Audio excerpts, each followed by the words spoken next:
శ్రీమాత్రే నమః. అన్నపూర్ణే సదాపూర్ణే శంకర ప్రాణవల్లభే జ్ఞాన వైరాగ్య సిద్ధ్యర్థం భిక్షాం దేహీ చ పార్వతి. శ్రీ కనకదుర్గ అమ్మవారి దేవస్థానం, సుమిత్రానగర్, కుకట్పల్లి, హైదరాబాద్. కనకదుర్గ అమ్మవారి దసరా శరన్నవరాత్రోత్సవాలు ముగించుకొని ఈరోజు అమ్మవారు అన్నపూర్ణ కాశీ అన్నపూర్ణేశ్వరి రూపంలో భక్తులకు దర్శనమిస్తున్నారు.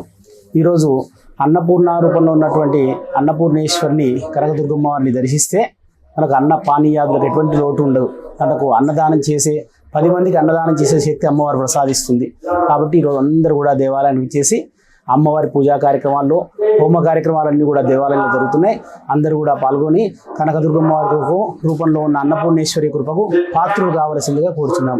అలాగే కనకదుర్గమ్మ వారి దసరా శరన్నవరాత్రోత్సవాలను ముగించుకుని రేపు విద్యా సరస్వతీదేవి అలంకారంలో కనకదుర్గమ్మ వారు భక్తులకు దర్శనమిస్తారు. కాబట్టి పిల్లలందరూ కూడా మేధా సంపత్తి, అఖండ విద్యాప్రాప్తి, విద్య పూర్తయిన పిల్లలు ఉన్నత ఉద్యోగంలో రాణించాలనే సత్సంకల్పంతో రేపు సామూహిక సరస్వతి పూజా కార్యక్రమాలు జరుగుతాయి. కాబట్టి పిల్లలంతా కూడా విచ్చేసి సరస్వతి పూజా కార్యక్రమంలో, రేపు జరిగే పూజా కార్యక్రమంలో పాల్గొని అమ్మవారి విద్యా సరస్వతీ దేవి కృపకు పాత్రలు కావలసిందిగా కోరుచున్నాం. శుభం భూయాత్. లోకా సమస్త సుఖినో భవంతు.